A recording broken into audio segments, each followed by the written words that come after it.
They called me the ugly one, the mistake, the girl we don't talk about. For 34 years, I lived in their shadows while they built a life on lies. But at our family reunion, everything changed. I wasn't just a victim anymore. I was the one holding the truth that destroyed them. Before I go on, please take a moment to like and subscribe, but only if you genuinely connect with this story. Drop a comment and let me know where you are watching from and what time it is there. I always love knowing who's listening. My name is Natalia Garcia, 34 years old, and for my entire childhood, my family called me the ugly one. My sister was always hailed as the pretty one, while my brother wore the title of the smart one like a golden crown. I was simply the shadow in the corner, the mistake that existed in the background of every family portrait. At the big family reunion, my aunt introduced me to a stranger with a cold sneer. "This is the one we don't talk about." I looked at my aunt, then turned to the stranger. The man pulled out a polished business card. He said, "Actually, I'm here because of her. She is the reason I traveled across the ocean." The silence that followed was heavy, suffocating, and thick with confusion. My aunt's face drained of all color, her smirk vanishing instantly as the stranger turned his gaze toward me, his eyes sharp, calculating, and filled with a strange, dark respect that I had never experienced from anyone in my own bloodline.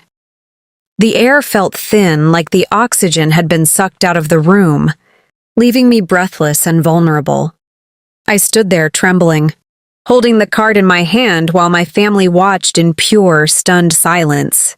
My heart hammered against my ribs like a trapped bird desperate for freedom. I knew this was the start of something that would change everything. A turning point I had dreamed of in the deepest, loneliest hours of my long, painful and bitter nights. The stranger's voice was calm, yet it cut through the room like a sharp blade. Everyone stopped eating and talking. My sister's fork clicked against her plate, a tiny sound that echoed like a gunshot in the tense quiet. I stared at the embossed letters on the card, feeling the weight of the moment pressing down on my shoulders. The stranger, a man named Mr. Thorne, ignored my aunt and stepped closer to me. He whispered, "Natalia, your work has reached people in high places. People who see what your family is blind to." His words hit me like a physical force. My parents exchanged confused, nervous glances, their faces twisting with a mixture of fear and sudden, shallow interest. I felt a surge of cold triumph rising within my chest, a fire that had been suppressed for 3 decades. The label of being the ugly one suddenly felt like a cheap, ill-fitting costume I was finally ready to shed. I realized then that my life was not defined by their cruel whispers or their narrow-minded perceptions. The stranger moved past my stunned relatives as if they were mere furniture, his focus entirely on me. He gestured toward the glass door leading to the garden. I felt my legs move automatically, carrying me away from the toxic environment that had starved my spirit for so long, toward a future that felt terrifying, electric and entirely mine. We stepped into the cool evening air, far from the suffocating gazes of my kin. Mr. Thorne kept a respectful distance, his posture relaxed but his eyes never leaving mine. "Your articles under the pen name Shadow have rattled the foundations of the industry," he began, his voice barely audible over the distant chirping of crickets. I felt a sudden jolt of electricity. For years I had channeled my pain into writing, exposing the corporate corruption and hidden tragedies that others were too afraid to touch. My family thought I was wasting time, labeling me as the failure who could do nothing right, while I was actually building an empire of truth behind their backs. "They don't know who you are, Natalia," he continued, holding a thick file toward me, "but they are terrified of what you might say next." I took the folder, my fingers brushing against the rough paper. Inside were documents that would dismantle the reputation of my uncle, the very man who had funded my family's opulent lifestyle through illegal business dealings. The realization hit me hard. My revenge wasn't just about proving them wrong. It was about exposing the rot they had cultivated. I felt a cold, sharp clarity wash over me, replacing the girl who was once desperate for their approval with a woman who held the power to destroy them. The power shift was intoxicating, and I was only just beginning to taste the delicious, dangerous reality of it. I opened the folder under the dim light of the garden lamp, the paper rustling in the breeze. Each page detailed my uncle's secret accounts, the laundered money, and the victims left in his wake. My family had always praised him as the pillar of our success, the golden provider who kept us all safe and wealthy. In reality, he was the architect of a nightmare, building his status on a foundation of broken lives and systemic deceit. My heart raced as I saw my own name mentioned in a footnote, regarding a company I had never heard of, a shell corporation linked to my own personal finances. They had been using me as a pawn, a silent accomplice to their crimes without my knowledge. The betrayal was so profound it left me physically ill. I looked back at the house, seeing the laughter and clinking glasses of people who had sold their souls for comfort. They were monsters wrapped in expensive silk, hiding behind masks of traditional values. My anger hardened into a cold, unbreakable resolve. I would not just walk away. I would be the one to dismantle their world brick by brick. Every cruel word they had ever spoken to me was now a bullet in my chamber, and I was finally ready to pull the trigger. I looked at Mr. Thorne, who watched me with a knowing, patient expression, waiting for me to decide how to burn it all down. I handed the files back to Mr. Thorne, my hands steady for the first time in years. The fear that had defined my existence was dissolving, replaced by a crystalline focus on the wreckage ahead. I told him, I want everyone to know the truth, not just the authorities, but the public who admired them. He nodded, his expression revealing a sliver of genuine admiration.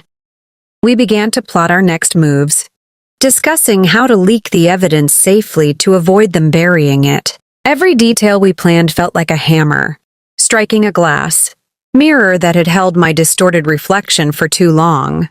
Inside the house, I could hear my mother calling my name, her voice dripping with that familiar, patronizing tone that used to make me shrink in shame. I didn't turn around. Instead, I stood in the darkness, a ghost they had created, now transforming into the executioner they truly deserved. The garden, once a place where I hid to cry, was now my base of operations. I looked at the dark windows, seeing the silhouettes of my siblings enjoying the fruits of stolen labor, oblivious to the fact that their entire reality was about to shatter. I wasn't just a victim anymore. I was the architect of their downfall, and I felt a surge of strength that made me feel 10 feet tall. The game had shifted completely, and I finally held all of the winning cards in this high stakes.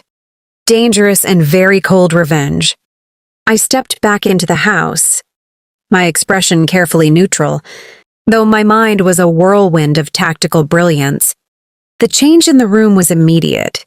The music stopped and all eyes turned toward me. My mother stood near the fireplace, her face etched with irritation. "Natalia, where have you been? You are embarrassing us by disappearing while guests are here." I ignored her, walking straight to the center of the living room, where my uncle stood laughing with his associates. The air felt heavy with the scent of expensive wine and fake morality. I didn't need to shout to get their attention. My presence alone, empowered by the secret I carried, commanded a new kind of gravity. I saw my brother sneer, his eyes narrowing as he sensed something different about me, something that disturbed his fragile ego. "I've been learning about family legacies," I said, my voice steady, cutting through the murmurs of the crowd. My uncle paused, his glass halfway to his lips, his gaze sharpening with a sudden dawning caution. He didn't know what I had seen, but he felt the shift in power. For the first time, I wasn't looking up at them in fear. I was looking down at them from a place of absolute moral superiority. The realization that, I could end their world with a single sentence was the most liberating feeling I had ever known, and I savored every second of their mounting wordless discomfort. I walked past my mother, who looked startled by my lack of submissive behavior. My uncle placed his glass on a mahogany table, his smile faltering as he studied me. He tried to reclaim his authority, his voice booming with forced warmth. "Natalia, darling, you seem quite intense tonight. Why don't you go get some air or find something to eat?" The room fell into a heavy, suffocating silence as everyone waited to see if I would retreat back into my usual, quiet role. Instead, I stood my ground, my posture firm and unwavering. I looked him dead in the eye, my gaze cold and calculating. "I think I have had enough air for one lifetime," I replied, my voice calm but resonant. "It is time we discussed the true nature of this family's success." His eyes flickered with a brief, frantic spark of genuine panic, which he quickly masked with a condescending laugh. The guests exchanged uneasy looks, sensing that the carefully constructed facade was cracking. My siblings moved closer, sensing danger, but they were too late to stop the momentum of the truth I was about to unleash. I felt a surge of adrenaline, the thrill of the hunt coursing through my veins, and I knew there was no going back from this moment of rebellion. I was finally claiming my voice, stripping away the lies that had defined me, and leaving them with nowhere to hide as the foundation of their precious, corrupt and arrogant world began to tremble. My uncle's face turned pale, sickly shade of gray as he realized I was no longer the girl he could easily intimidate. He stepped forward, attempting to block the path between me and the other guests, his hand reaching out to grab my arm in a classic display of forced control. I dodged him with a fluid, practiced grace, my eyes never breaking contact with his. "Do not touch me," I said, the command echoing off the expensive, ornate walls of the house. The entire room went deathly still, the air thick with the realization that the hierarchy they had built was dissolving. Right before their eyes, my aunt let out a sharp gasp, her hands flying to her mouth, while my mother stared at me with pure, unadulterated shock. They had spent decades shaping me into the perfect scapegoat, the quiet, unattractive sibling who would always be there to blame. But they had failed to see the steel growing inside my spirit. My brother made a move as if to protect his father, but I shot him a look so fierce and devoid of fear that he froze mid-stride, his arrogance momentarily crushed. I felt a profound sense of clarity, a vision of the future where their lies would no longer hold any weight. I was no longer interested in their approval. I was solely interested in their total and complete public undoing, a task I was now more than ready to finish. I reached into my clutch and pulled out a single plain flash drive, holding it up like a holy relic in the dim light of the chandelier. The room was so silent I could hear the faint hum of the air conditioning unit, a stark contrast to the storm of emotions swirling inside my head. My uncle's eyes were locked onto the small device, his breathing becoming shallow and irregular as the implications dawned on him. He knew exactly what was on that drive, or at least he knew the threat it represented to his carefully curated, pristine reputation. "This contains the history of your generosity," I stated, my voice echoing with a haunting, icy precision that made several guests step back in instinctive alarm. My mother tried to intervene, her voice cracking as she pleaded for me to stop. But her words felt like nothing more than distant static in my ears. I ignored her entirely.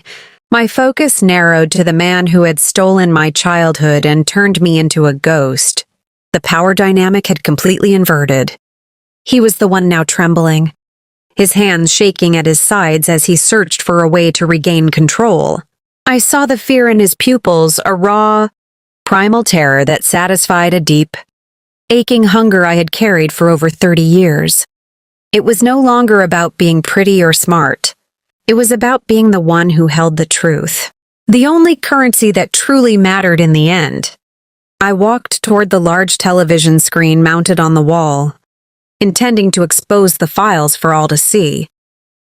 My uncle lunged for me, but Mr. Thorne stepped out from the shadows, effectively blocking his path with a firm, professional intensity that stopped him cold. The guest gasped as I inserted the drive, the screen flickering to life with a series of documents, emails, and bank transfers that revealed the ugly, criminal heart of our family's wealth. The room erupted in chaos, shouts of disbelief mixed with hushed, frantic whispers as the truth became impossible to ignore. My sister stood frozen, her eyes wide with horror as she read the evidence of the illegal operations that had funded her, designer clothes and luxurious lifestyle. I watched it all with a calm, detached fascination, feeling the weight of decades of emotional suppression lifting from my soul. Every secret they had used to keep me small was now projected in high definition for the entire room to witness. My mother collapsed into a chair, her face hidden in her hands, no longer the matriarch of a proud dynasty, but a woman finally confronted with the devastating reality of her choices. The environment felt charged with a strange, dark electricity, a liberation that I had never imagined possible. This was the moment I had rehearsed in my dreams, the final demolition of a prison that I had finally, decisively burned down to the ground. The fallout was immediate, a tidal wave of scandal that swept through the house, turning allies into accusers and friends into enemies within seconds. Guests scrambled toward the exit, their phones out as they documented the ruin of a legacy that had once seemed invincible. My uncle was shouting, his face a mottled, angry red, but his words held no power. The evidence on the screen rendered his protestations laughable. I moved through the room with a sense of ghostly detachment, feeling like an observer in a play I had authored. My brother tried to grab me, his face twisted in a mask of impotent rage, but I simply stepped aside, leaving him to trip over his own entitlement. The humiliation they had once inflicted upon me was now reflected back at them 1,000 times over, a beautiful karmic circle finally closing. I saw my sister weeping silently, realization washing over her, that her privileged world was built on the suffering of those our uncle exploited. I did not feel pity, only a cold, hard satisfaction that the truth had finally been spoken. The masks were gone, the secrets laid bare, and for the first time, I felt like the most powerful person in the room. I didn't need their validation anymore.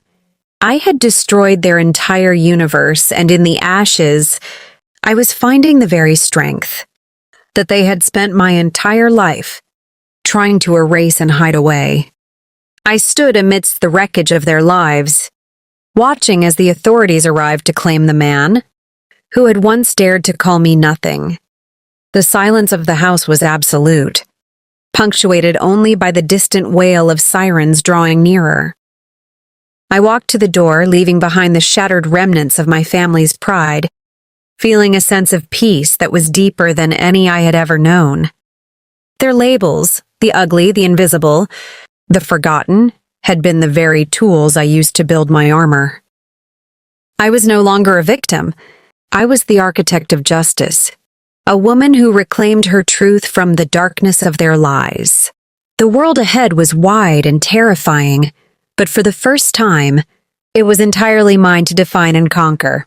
I stepped into the night, leaving the chaos behind, ready to live a life fueled by my own strength and resilience. My journey from the shadows to the light is only just beginning, and I will never let anyone tell me who I am again. If you found power in this story of survival and reclaiming your worth, make sure to hit that button, leave a comment about how you've overcome your own struggles, and subscribe for more stories of justice, transformation, and ultimate victory. Like and subscribe to join my journey toward a future built on truth and unyielding, fierce and authentic power.